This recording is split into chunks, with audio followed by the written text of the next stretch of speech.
Hello everyone and welcome back to the class. जैसा कि आपको पता है, कल की वीडियो में हमने थ्योरी ऑफ इंडेक्स नंबर को पूरा थ्योरेटिकली अच्छे से समझा था। पूरी थ्योरी मैंने आपको उसकी एक्सप्लेन की थी। तो आज की वीडियो में हम इसी टॉपिक के एमसीक्यूज़ को डिस्कस करने वाले हैं, ठीक है। तो अगर आपने पहले वो वीडियो नहीं देखी है तो प्लीज़ पहले उस वीडियो को जा कर के पूरा देखो, समझो। आपको बहुत अच्छे से वो चैप्टर समझ में आएगा। उसके बाद इन एमसीक्यूज़ को करो, ठीक है।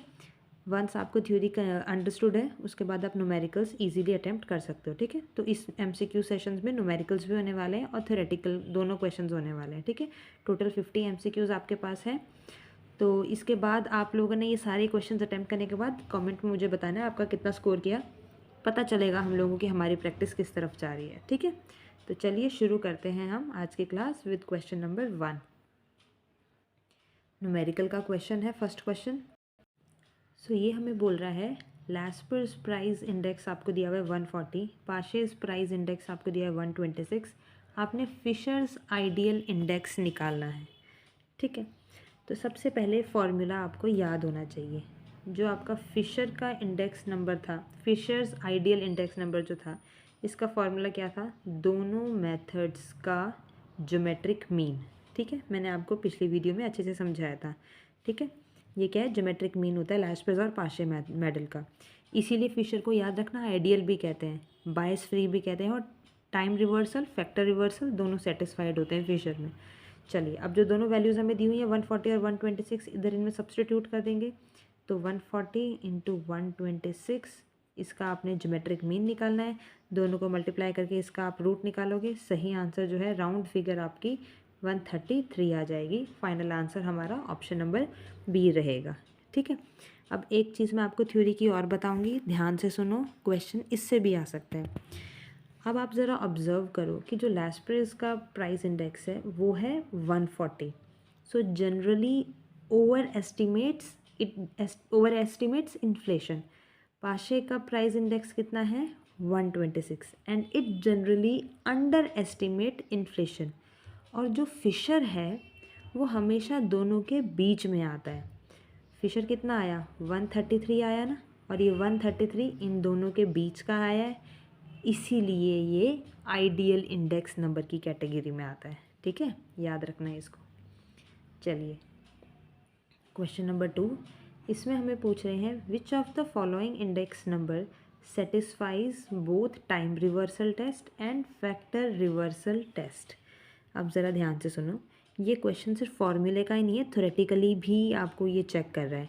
इंडेक्स नंबर को आइडियल कब माना जाता है? देखो, इसे तब माना जाता है जब वो आपका टाइम रिवर्सल टेस्ट और फैक्टर रिवर्सल टेस्ट दोनों को सेटिस्फाई करे। और सिर्फ एक ही इंडेक्स है जो दोनों को सेटिस्फाई करता है, वो है फिशर्स आइडियल इंडेक्स, ठीक है। अब ज़रा हम डिस्कस करते हैं थोड़ा सा और। जो आपका टाइम रिवर्सल टेस्ट है, ये क्या होता है? इसकी कंडीशन क्या होती है कि P01 इंटू P10 ये इक्वल्स टू 1 होना चाहिए।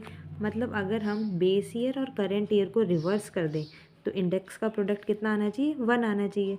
सिंपल लैंग्वेज में 0 से 1 का इंडेक्स जो है और 1 से 0 का इंडेक्स है, वो दोनों क्या होगा? 1 होगा ना, मल्टीप्लिकेशन उसका। तो फिशर जो है ये सेटिस्फाई करता है, बट बाकी के जो दो मेथड थे लैस्पर्स और पाशे, ये इसको फेल करते हैं। अब ये जो फैक्टर रिवर्सल टेस्ट है, ये क्या कहता है कि जो हमारा प्राइस इंडेक्स है यानी P01 और जो हमारी क्वांटिटी इंडेक्स है Q01, ये किसके इक्वल होता है? वैल्यू इंडेक्स के, यानी कि V01। इसका मतलब प्राइस चेंज और क्वांटिटी चेंज का combined effect actual value change के इक्वल होना चाहिए। अगेन फिशर इसको भी सेटिस्फाई करता है, ठीक है। इसलिए सही आंसर हमारा क्या रहेगा? Option number D. Alright, this will be the answer. अब एक चीज़ और सुन लो, फिशर को आइडियल क्यों कहते हैं? क्योंकि ज्योमेट्रिक मीन ऑफ लैस्पर्स एंड पाशे होता है, ये बायस को एलिमिनेट करता है। दोबारा बता रही हूँ मैं, टाइम रिवर्सल को भी सेटिस्फाई करता है और फैक्टर रिवर्सल को भी सेटिस्फाई करता है, इसलिए इसका नाम ही दिया गया है फिशर आइडियल इंडेक्स, ठीक है। Now question number 3, again numerical type question डाला है ये। इसमें आपको वैल्यूज़ दी हुई हैं, 1 2 3 4 वैल्यूज़ दी हुई हैं। आपने वैल्यू इंडेक्स निकालना है। तो सबसे पहले वैल्यू इंडेक्स का फॉर्मूला क्या होता है इसको हम याद रखते हैं। वैल्यू इंडेक्स का फॉर्मूला होता है sigma P1 Q1 divided by sigma P0 Q0 into 100। यही होता है फॉर्मूला। अब P1 Q1 आपको कितना दिया हुआ है, P1 Q1 दिया है आपको 900, है ना, तो यहाँ पर आ जाएगा 900। P0 Q0 कितना दिया हुआ है 500 इंटू 100। तो बस आपने इसको कैलकुलेट करना है, 900 और 500 को डिवाइड करके 100 से मल्टीप्लाई कर दो, अल्टीमेट आंसर आपका आ गया 180। तो ऑप्शन नंबर डी ये हमारा सही आंसर रहेगा। ठीक है, सो वैल्यू इंडेक्स डायरेक्टली बताता है कि करंट टोटल वैल्यू बेस का कितना परसेंटेज चेंज हुआ। तो यहाँ पे कितना चेंज हुआ, 80% इंक्रीज़ हुआ। 100 तो हम बेस मानते हैं, तो 180 है, तो यानी 80% इंक्रीज़ हुआ। अगर ये कम हो जाता, मान लो 90 होता, 80 होता, तो हम वो कहते उतना डिक्रीज़ हुआ है। ठीक है, नाउ फोर्थ क्वेश्चन कह रहा है circular test is satisfied by what. So देखो सही आंसर है option number D, chain base index. अब चेन बेस इंडेक्स अब ज़रा समझो। देखो सर्कुलर टेस्ट का कंसेप्ट थोड़ा थ्योरेटिकल है। सर्कुलर टेस्ट की कंडीशन क्या होती है, मान लो अगर हमारे पास 3 ईयर्स हैं, ईयर 0 से ईयर 1, ईयर 1 से ईयर 2 और ईयर 2 से 0 अगेन, तो हमारे पास क्या फॉर्मूला बनता है, P01 into P12 into P20।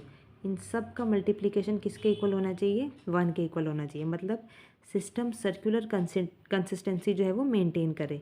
तो कौन सा इंडेक्स जो है वो सेटिस्फाई करता है इन सब में से, वो है हमारा चेन बेस इंडेक्स। क्यों, बिकॉज चेन मेथड में हर ईयर प्रीवियस ईयर से कंपेयर होता है। फॉर एग्ज़ाम्पल 2020-21, फिर 21-22, फिर 22-23, बिल्कुल चेन में चल रहा है। ये कंटिन्यूस लिंकिंग करता है, इसीलिए सर्कुलर कंसिस्टेंसी मेंटेन होती है। ठीक है, इसलिए ये हमारा सही आंसर है। ओके, नाउ क्वेश्चन नंबर 5, ये हमें क्या बोल रहे हैं, if Laspeyres index is greater than Paasche's index it implies what. तो देखो सबसे पहले आप एक चीज़ याद करो कि लैस्पर्स यूजेस बेस ईयर क्वांटिटी, याद है ना, ये क्या करता है, बेस ईयर की क्वांटिटी यानी कि Q0 को ये यूज़ करता है। और ये जो पाशेस इंडेक्स है, ये पाशे क्या यूज़ करता है, करंट ईयर की क्वांटिटी को यानी कि Q1 को ये यूज़ करता है। अब मान लो आपके जो प्राइजेज़ हैं वो राइज़ हो गए, कंज्यूमर क्या करते हैं, महंगी चीज़ को कम खरीदते हैं, सस्ती सब्सटीट्यूट की तरफ वो शिफ्ट कर जाते हैं। इसी को हम क्या कहते हैं, सब्सटीट्यूशन इफ़ेक्ट कहते हैं। जब प्राइजेज़ इंक्रीज़ होते हैं तो लैस्पर्स ओल्ड क्वांटिटी को यूज़ करता है। वो अज्यूम करता है कि कंज्यूमर ने कंजम्पशन चेंज नहीं की, इसलिए इन्फ्लेशन ज़्यादा दिखाता है ना, ओवर एस्टिमेट होता है। अब पाशे करंट क्वांटिटी को यूज़ करता है, वो कंज्यूमर के सब्सटीट्यूशन इफेक्ट को रिफ्लेक्ट करता है, इसीलिए इन्फ्लेशन कम दिखाता है। तो रिजल्ट क्या होता है कि लैस्पर्स से जो आंसर आता है दैट इज़ मोर देन पाशे। ये सिचुएशन होती है जब कंज्यूमर ने ऊपर से नीचे की तरफ शिफ्ट नहीं किया, बल्कि प्राइस इंक्रीज़ के बाद सब्सटीट्यूशन हुआ, वो एक प्रोडक्ट से दूसरे प्रोडक्ट की तरफ शिफ्ट हो गए। इसी को हम कहते हैं अपवर्ड सब्सटीट्यूशन इफ़ेक्ट, जो कि हमें ऑप्शन नंबर डी बता रहा है। ठीक है, तो आपने याद रखना है if L is greater than P, Laspeyres is greater than Paasche, तो क्या होगा, सब्सटीट्यूशन इफ़ेक्ट होगा और अपवर्ड सब्सटीट्यूशन इफ़ेक्ट दिखेगा इसका। ठीक है, option number D will be the correct answer. ठीक है, समझ में आया। चलिए 6th क्वेश्चन में हमें क्या बोल रहे हैं, in the presence of rising prices which index generally over estimates inflation. मतलब देखो जब प्राइजेस राइज करते हैं तो लैस्पर्स के केस में क्या होता है, बेस ईयर क्वांटिटी को वो यूज़ करता है और अज्यूम करता है कि कंज्यूमर ने कंजम्पशन पैटर्न चेंज नहीं किया, जबकि रियलिटी में क्या होता है कि कंज्यूमर महंगी चीज़ें कम खरीद रहा है, बट लैस्पर्स इग्नोर करता है सब्सटीट्यूशन को, इसीलिए इन्फ्लेशन ज़्यादा शो होता है। अब पाशे क्या करता है, करेंट क्वांटिटी को यूज़ करता है, सब्सटीट्यूशन रिफ्लेक्ट करता है और इन्फ्लेशन थोड़ा कम शो करता है ना। अब फिशर क्या करता है इन सब में से, फिशर क्या करता है, दोनों का ज्योमेट्रिक मीन निकाल देता है और बैलेंस्ड एस्टिमेट देता है ना। तो एक चीज़ आपने याद रखनी है कि अगर प्राइस, एक सेकेंड, कि अगर प्राइस आपकी राइज कर रही है तो जो लैस्पर्स क्या करेगा, ओवर एस्टिमेट करेगा। अगर आपकी प्राइस डिक्रीज़ कर रही है तो लैस्पर्स क्या करेगा, ये भी अंडर एस्टिमेट करेगा। ठीक है, ये आपने याद रखना है। इसलिए सही आंसर हमारा ऑप्शन नंबर सी रहेगा। ये इधर ओवर एस्टिमेट्स की बात कर रहे थे ना, कौन सा इंडेक्स ओवर एस्टिमेट करता है इन्फ्लेशन को, तो सही आंसर हमारा ऑप्शन सी रहेगा। ठीक है, लैस्पर्स।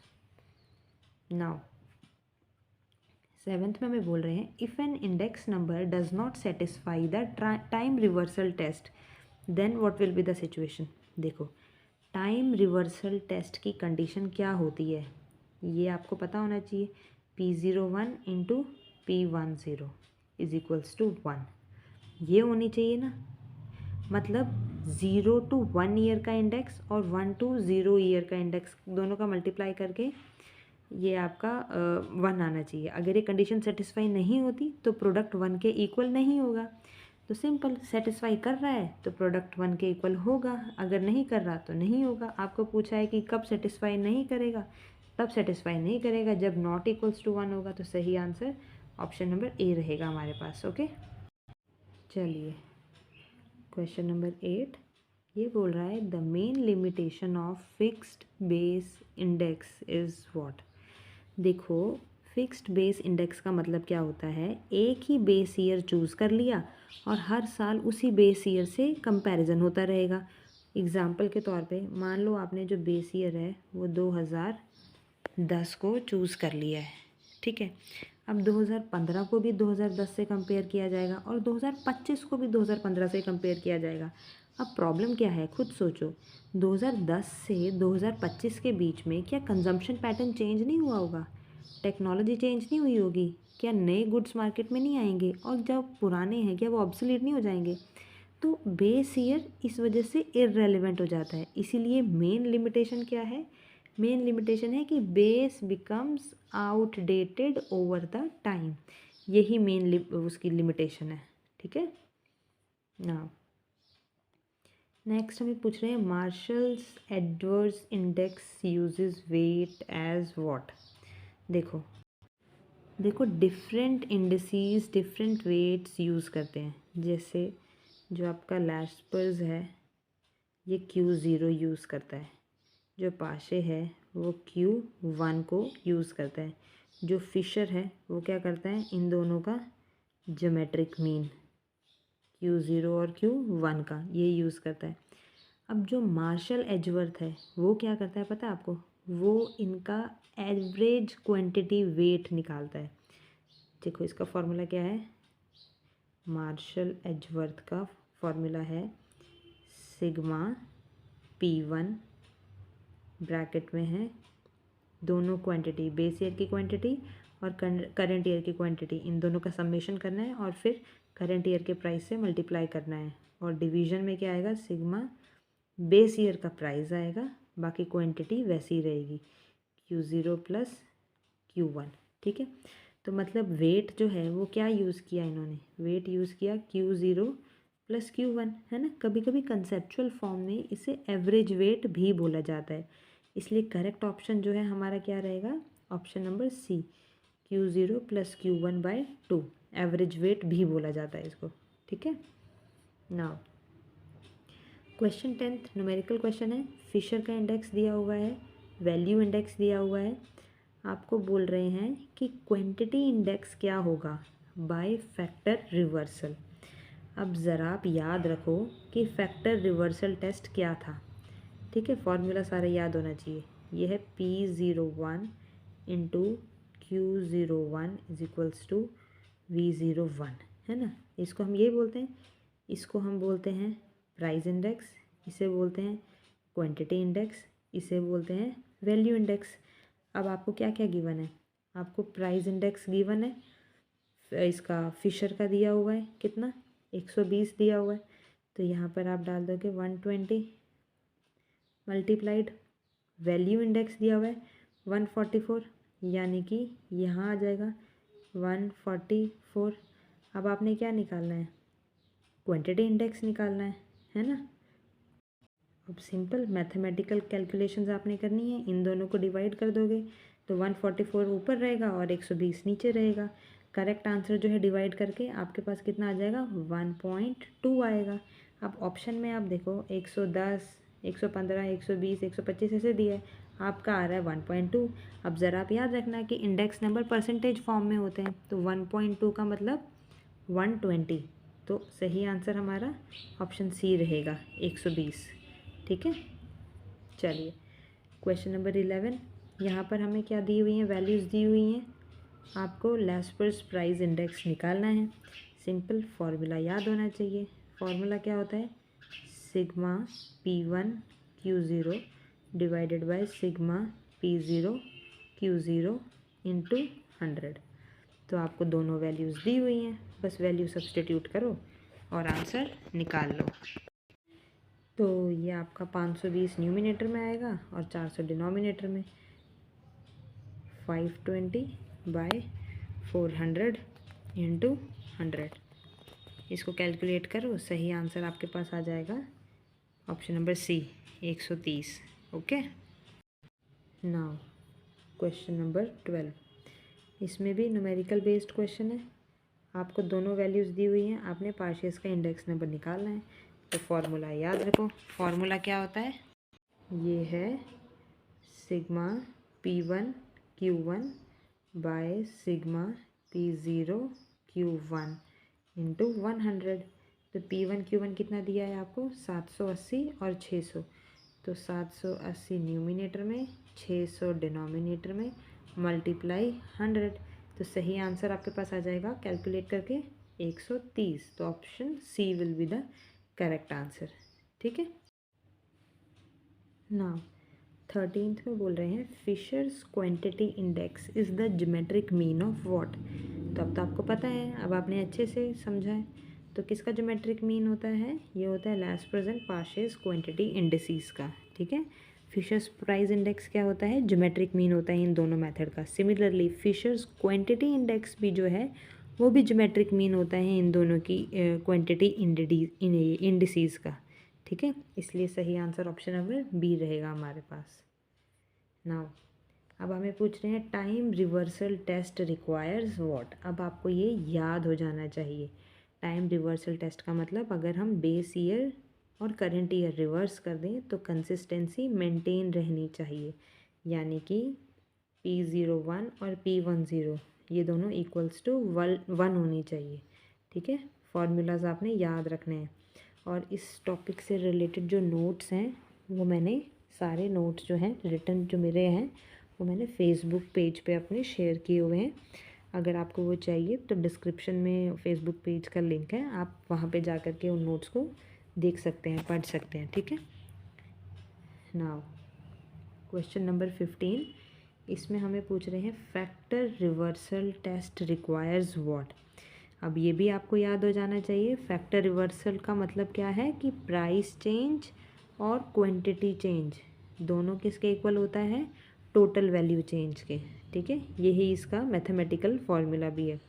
सो अगर कोई इंडेक्स या कंडीशन सेटिस्फाई करे तो वो फैक्टर रिवर्सल पास करता है, और सिर्फ फिशर ही इस टेस्ट को सेटिस्फाई करता है। ठीक है, so this is the correct answer. 16th में पूछ रहे हैं which index is biased upward in rising price. तो सही आंसर है ऑप्शन सी लैस्पर्स का। देखो, जब प्राइस राइज करते हैं कंज्यूमर महंगी चीज़ें कम खरीदते हैं, बट लैस्पर्स और क्वांटिटी को यूज़ करता है Q0 को। वो अज्यूम करता है कि कंजम्पशन पैटर्न चेंज नहीं हुआ, इसलिए इन्फ्लेशन ज़्यादा शो करता है। Upward bias in rising price then it will be Laspeyres. ठीक है, पार्शियल जो है वो डाउनवर्ड बायस्ड होता है, फिशर जो है वो बैलेंस्ड होता है। सब चीज़ें याद रखना है आपने। Now next is question number 17। ये पूछ रहा है simple average of price relatives is based on what. So देखो, simple average of price relative method में पहले प्राइस रिलेटिव निकालते हैं, और इसका फॉर्मूला क्या होता है, ये होता है P1 बाय P0 इंटू 100 और फिर उनका एवरेज ले लेते हैं। ठीक है, एवरेज किस टाइप का हो सकता है? ये अर्थमेटिक मीन भी हो सकता है, ज्योमेट्रिक मीन भी हो सकता है और हार्मोनिक मीन भी हो सकता है। इसलिए सही आंसर हमारा ऑप्शन नंबर डी रहेगा, any of these. Okay, now next question की तरफ बढ़ते हैं। क्वेश्चन नंबर 18, ये हमें पूछ रहा है which formula is most suitable when commodities change frequently.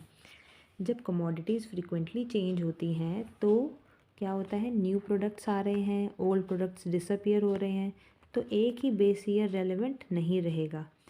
तब क्या होता है, चेन बेस मेथड होता है, मतलब हर ईयर प्रीवियस ईयर से कंपेयर किया जाता है, इसलिए ये फ्लेक्सिबल होता है और अपडेटेड स्ट्रक्चर मेंटेन करता है। ठीक है, जो फिक्स्ड बेस है वो आउटडेटेड हो जाता है। तो सही आंसर हमारा ऑप्शन नंबर बी रहेगा। ऑल राइट, नाउ 19th में पूछ रहे हैं weighted aggregative index formula is. क्या होता है, देखो वेटेड एग्रीगेटिव इंडेक्स का जर्नल फॉर्म क्या होता है, sigma P1Q divided by sigma P0Q।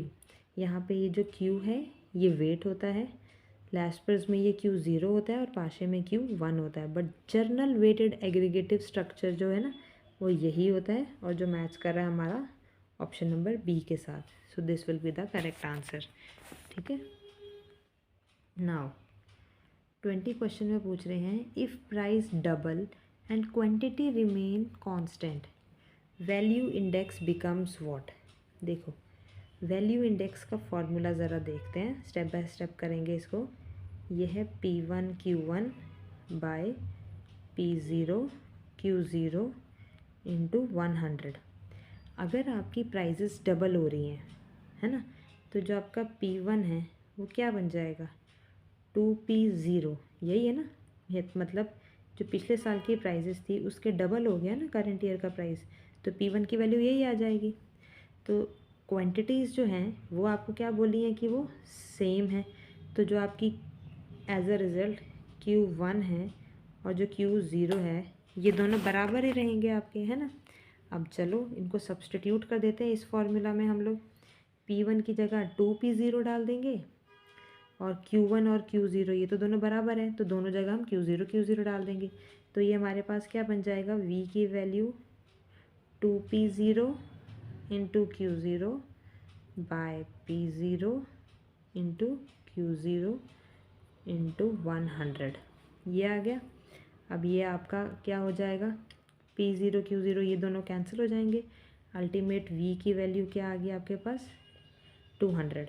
मतलब कितना इंक्रीज़ हुआ, ये हुआ आपका 100% इंक्रीज़ हो गया ना। कितना आंसर आ गया, 200। तो सही आंसर हमारा ऑप्शन नंबर सी रहेगा। ठीक है, समझ में आया आप लोगों को? स्टिल अगर आप लोगों को कोई डाउट है तो मुझे कमेंट करके पूछ सकते हो आप लोग। ठीक है, आई विल ट्राई कि आप सबके डाउट्स जो हैं वो क्लियर हो जाएं। 21 क्वेश्चन में पूछ रहे हैं आपको, यहाँ पर देखो, which test is not satisfied by Laspeyres. तो देखो लैस्पर्स एक फिक्स्ड बेस इंडेक्स है जो बेस ईयर क्वांटिटी Q0 को यूज़ करता है। अब ज़रा हम टेस्ट को चेक करते हैं। टाइम रिवर्सल टेस्ट जो है ये क्या कहता था, P01 into P10 is equals to 100, तो ये इसको सेटिस्फाई नहीं करता है। फैक्टर रिवर्सल क्या कहता है, P01 into Q01 is equals to V01, ये इसको भी सेटिस्फाई नहीं करता है। अब ये जो सर्कुलर टेस्ट है, the fixed based indices circular consistency maintain करते नहीं है, इसलिए लैस्पर्स किसी भी मेजॉरिटी टेस्ट को सेटिस्फाई नहीं करता। और सही आंसर हमारा फिर क्या बन जाएगा, option number D, all of the above. Okay, now 22 में पूछ रहे हैं the ideal index number should satisfy what. एक इंडेक्स तब आइडियल माना जाता है जब वो टाइम रिवर्सल और फैक्टर रिवर्सल दोनों को सेटिस्फाई करे। और ये कौन करता है, ये करता है फिशर्स आइडियल इंडेक्स, है ना। तो इसलिए आइडियल इंडेक्स को दोनों टेस्ट पास करने चाहिए, तो ऑप्शन सी बोथ जो है वो सही आंसर रहेगा। ओके, नाउ 23 पूछ रहा है CPI is mainly used to measure what. देखो CPI है कंज्यूमर प्राइस इंडेक्स, ये मेजर करता है common consumer basket, daily use goods, retail level price change. So wholesale inflation measure करता है WPI, ठीक है। इसलिए CPI का यूज़ क्या होता है, रिटेल इन्फ्लेशन मेजर करने के लिए ये इस्तेमाल किया जाता है। Okay, now base shifting formula is what. देखो बेस शिफ्टिंग का मतलब क्या होता है कि अगर ओल्ड बेस 2005 था, ओल्ड बेस ये ओल्ड 2005 का जो 100 था मान लो, और न्यू बेस 2015 का आपको उसे 100 करना है, तो इसका जो फॉर्मूला है वो नया फॉर्मूला क्या रहता है न्यू इंडेक्स निकालने का। न्यू इंडेक्स का फॉर्मूला रहता है old index into 100 divided by index of new base year, ठीक है। तो सही आंसर क्या रहेगा हमारा, ऑप्शन नंबर ए, ये रहता है base shifting formula. Formulas I am telling you again, ये सारे याद होने चाहिए आपको, ठीक है। सारे फेसबुक पे आपको अवेलेबल हैं, वहाँ पर आप देख सकते हो।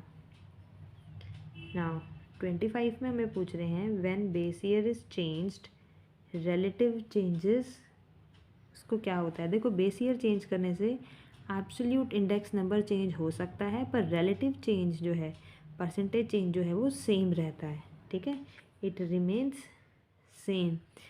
फॉर एग्ज़ाम्पल अगर प्राइस 20% इंक्रीज़ हुआ है तो बेस चेंज करने से 20% ही रहेगा, इसलिए मूवमेंट डिस्टर्ब नहीं होता, ठीक है।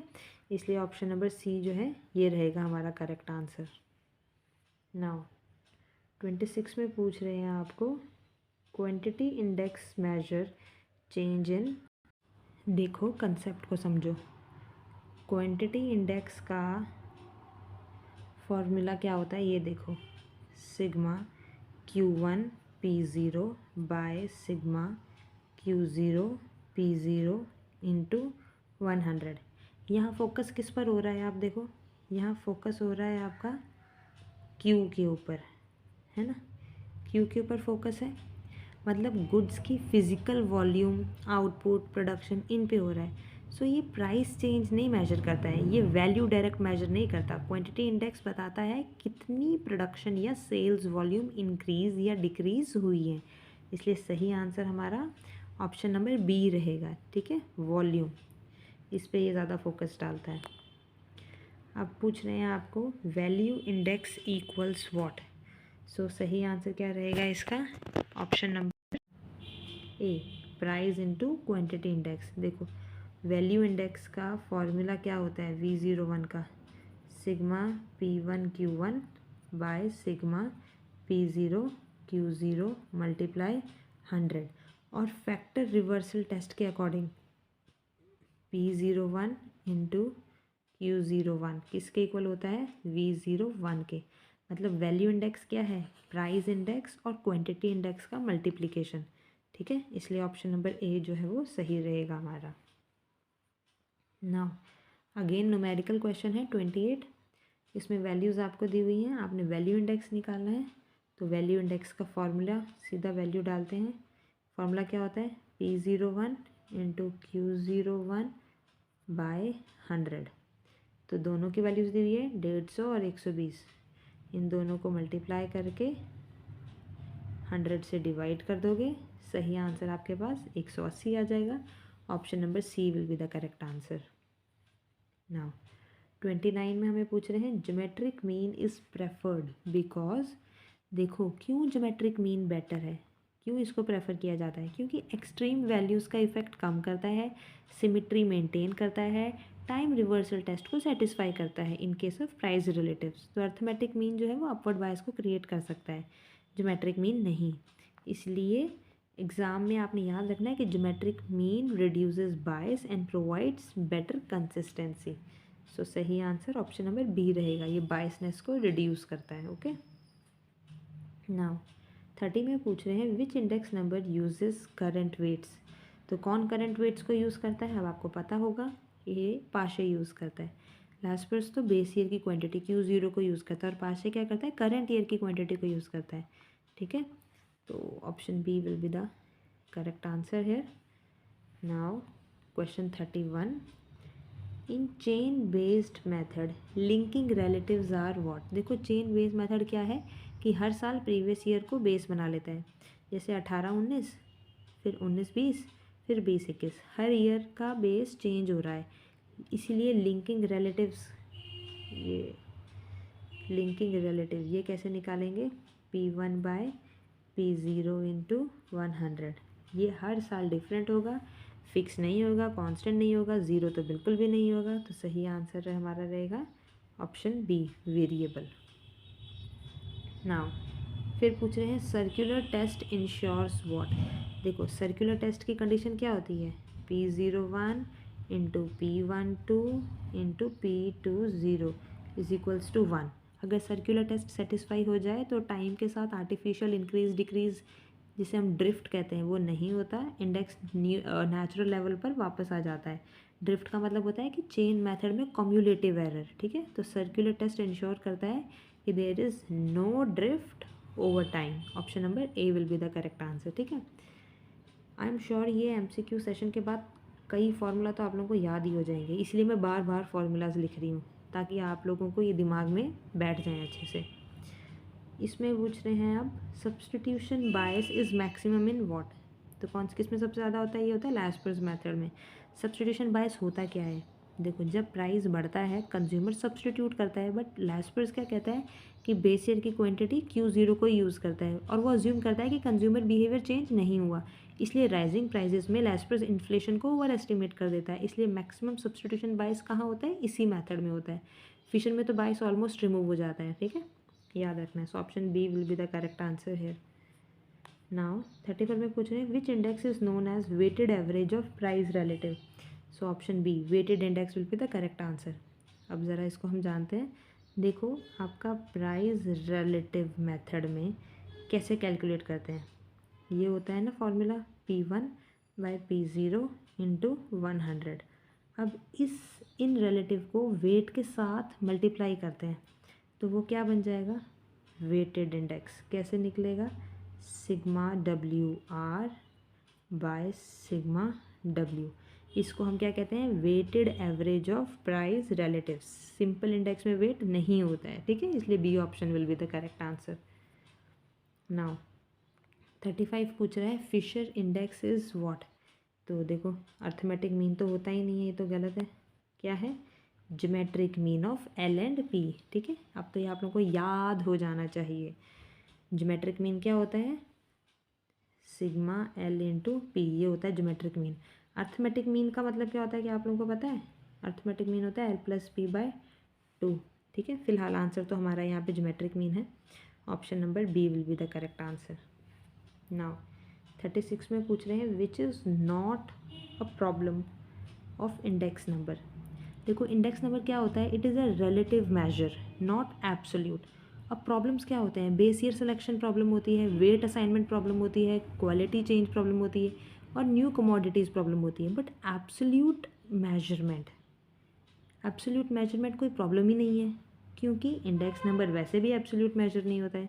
इसीलिए ऑप्शन नंबर सी जो है हमारा सही आंसर रहेगा। ओके, नाउ 37 में आपको बेस ईयर का प्राइस दिया हुआ है 10, करंट ईयर का प्राइस दिया हुआ है 15।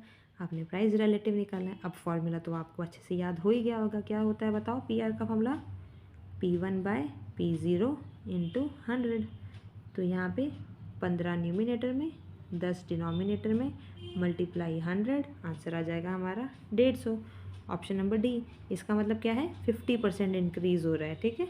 150 इंडेक्स है आपके पास यहाँ पर। नाउ 38 इसमें पूछ रहे हैं which index avoids upward bias of लैस्पर्स।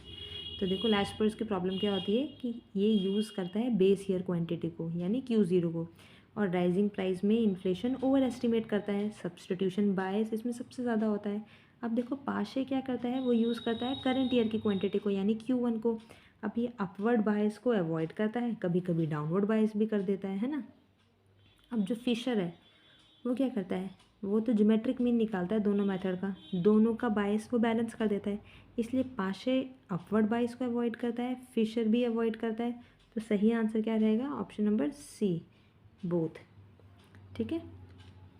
Now 39 में पूछ रहे हैं फिशर इंडेक्स सेटिस्फाइज व्हाट। देखो फिशर का फॉर्मूला क्या होता है, एल और पी का ज्योमेट्रिक मीन, इसलिए टाइम रिवर्सल टेस्ट भी सेटिस्फाई करता है और फैक्टर रिवर्सल टेस्ट भी सेटिस्फाई करता है, इसलिए इसे हम क्या कहते हैं, आइडियल इंडेक्स नंबर।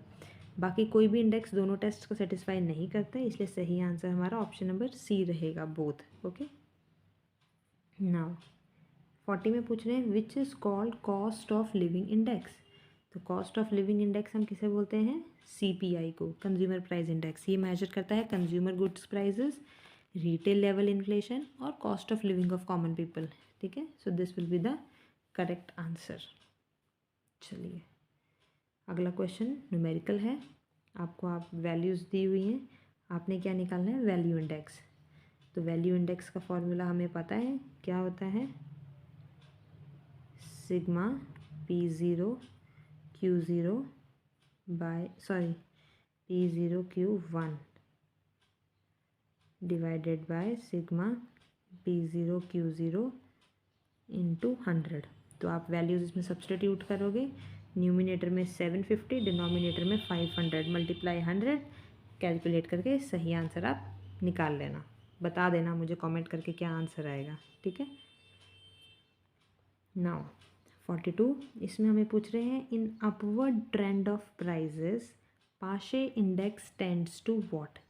देखो पाशे का फॉर्मूला क्या होता है, P01 equals sigma P1 Q1 bye sigma P0 Q1। ये करेंट क्वांटिटीज़ किसको, Q1 करेंट ईयर की क्वांटिटीज़ को यूज़ करता है। जब प्राइस बढ़ता है तो कंज्यूमर सब्सटीट्यूट करता है, एक्सपेंसिव गुड की क्वांटिटी कम हो जाती है तो Q1 का कम वेट देता है हाई प्राइस आइटम को। तो इसका रिजल्ट क्या होता है, इन्फ्लेशन एक्चुअल से कम दिखता है और डाउनवर्ड बायस दिखता है, इसलिए राइजिंग प्राइस में पाशे क्या करेगा, अंडर एस्टिमेट करेगा, इसलिए option number B will be the correct answer. Okay, now 43 में पूछ रहे हैं which formula uses average of base and current year quantities. तो अभी हमने ऊपर ही क्वेश्चंस में डिस्कस किया था, कौन करता है ये, मार्शल एजवर्थ। इसका फॉर्मूला क्या होता है मार्शल एजवर्थ का, P01 equals sigma P1 bracket में क्या लिखा था, Q0 प्लस Q1, डिनोमिनेटर में सिग्मा P0 ब्रैकेट में Q0 प्लस Q1 अगेन, और यहाँ पर वेट क्या है, वो है Q0 plus Q1 divided bye 2, मतलब बेस और करंट क्वांटिटी का एवरेज। ठीक है, इसलिए सही आंसर ऑप्शन नंबर बी रहेगा हमारे पास। नाउ 44, इसमें पूछ रहे हैं ideal index number should be free from. So देखो आइडियल इंडेक्स नंबर का मतलब क्या होता है, बायस फ्री होना चाहिए, लॉजिकल एरर फ्री होना चाहिए, ड्रिफ्ट फ्री होना चाहिए, सारे टेस्ट को सेटिस्फाई करना चाहिए। सिर्फ एक चीज़ से फ्री नहीं बल्कि हर टाइप की थ्योरेटिकल वीकनेस से फ्री होना चाहिए, इसलिए सही आंसर हमारे पास ऑप्शन नंबर डी रहेगा, all. Okay, now chain base index is useful when. देखो चेन बेस मेथड हर साल बेस चेंज करता है, ये यूज़फुल होता है जब कंजम्पशन पैटर्न चेंज हो, टेक्नोलॉजी चेंज हो, न्यू गुड्स इंट्रोड्यूस हो और स्ट्रक्चरल इकोनॉमिक चेंज हो। सो फिक्स्ड बेस आउटडेटेड हो सकता है, चेन बेस अडेप्टेबल होता है, इसलिए करेक्ट आंसर हमारे पास ऑप्शन नंबर बी रहेगा, स्ट्रक्चरल चेंज अकर्स। ठीक है, now 46, if price falls by 20%, तो इंडेक्स क्या बन जाएगा। देखो हम क्या मान के चलते हैं कि बेस ईयर का इंडेक्स क्या होता है 100। अगर आपके प्राइस 20% से कम हो गया तो कितना हो जाएगा, 20% से कम हो गया तो कितना रह जाएगा, 80, है ना। अगर 20% से इंक्रीज़ हो जाता तो 120 आता आंसर, 20% से डिक्रीज़ हो गया तो 80 आएगा आंसर। ठीक है, याद रखना है आपने। नाउ 47 में हमें पूछ रहे हैं which index is most practical for government use. देखो थ्योरेटिकली बेस्ट कौन है, फिशर है, पर प्रैक्टिकल गवर्नमेंट में कौन सा इजी होता है, ये होता है लैशपर्स का मेथड। क्यों, क्योंकि base year quantities easily available होती हैं, करंट ईयर क्वांटिटीज़ कलेक्ट करना तो बड़ा मुश्किल होता है, कंप्यूटेशन सिंपल रहती है फिलहाल इस मेथड में, इसलिए सीपीआई भी मोस्टली लैशपर्स टाइप होता है। ठीक है, तो आपने याद रखना है सही आंसर लैशपर्स रहेगा, गवर्नमेंट यूज़ के लिए यही प्रैक्टिकल है। ओके, नया है नेक्स्ट अब 48 में weighted index is preferred because. देखो रियल लाइफ में सब कमोडिटीज़ इक्वल इंपॉर्टेंस की नहीं होती है। अब चावल हमारे लिए जितना इंपॉर्टेंट है उतना ही इंपॉर्टेंट पेन थोड़ी होगा, इनको कंपेयर करना ही बेवकूफ़ी है। सो सिंपल इंडेक्स क्या करता है, सबको इक्वल वेट्स दे देता है। वेटेड इंडेक्स इंपॉर्टेंस के अकॉर्डिंग वेट असाइन करता है, इसलिए वेटेड इंडेक्स रियलिस्टिक भी है और साइंटिफिक भी है। ठीक है, इसलिए सही आंसर हमारे पास क्या रहेगा, ऑप्शन नंबर बी, क्योंकि ये अनईक्वल इम्पोर्टेंस देता है। Now the problem of equality change leads to what. जब प्रोडक्ट क्वालिटी चेंज होती है, for example old phone versus new upgraded phone, price increase हुआ, पर क्या वो इन्फ्लेशन है? ये तो क्वालिटी इम्प्रूवमेंट का इफ़ेक्ट है ना। अगर एडजस्ट ना करे तो इंडेक्स में बायस आ जाता है और ट्रू प्राइस चेंज मेजर नहीं होता है, इसलिए correct change is equals to measurement bias. इसलिए सही आंसर ऑप्शन नंबर ए रहेगा हमारे पास। Now the last question of this topic, in long run comparison most appropriate index is what. देखो लॉन्ग रन कंपैरिजन के लिए अगर हम 2000 से 2025 तक कंपेयर कर रहे हैं तो सेम बेस मेंटेन करना बेटर होता है। चेन बेस में ड्रिफ्ट प्रॉब्लम आ सकती है ना, इसीलिए लॉन्ग टर्म कंपैरिजन के केस में फिक्स्ड बेस्ड परफेक्ट रहता है। अगर स्ट्रक्चरल चेंज करना हो तो चेन बेस सही रहता है। तो फिलहाल यहाँ ऑप्शन नंबर ए जो है वो करेक्ट आंसर रहेगा। ओके, ऑल राइट, तो ये थे हमारे आज के क्वेश्चंस। अब आप मुझे बताओ आपके आउट ऑफ 50 आपने कितना स्कोर किया। ठीक है, और अब आप अगर चाहते हो तो मुझे कोई स्पेसिफिक टॉपिक कमेंट करके बताओ जिस पे मैं कल की थ्योरेटिकल क्लास लूँ और फिर हम उसके MCQs नेक्स्ट डिस्कस करेंगे। Okay, so till then take care and happy learning.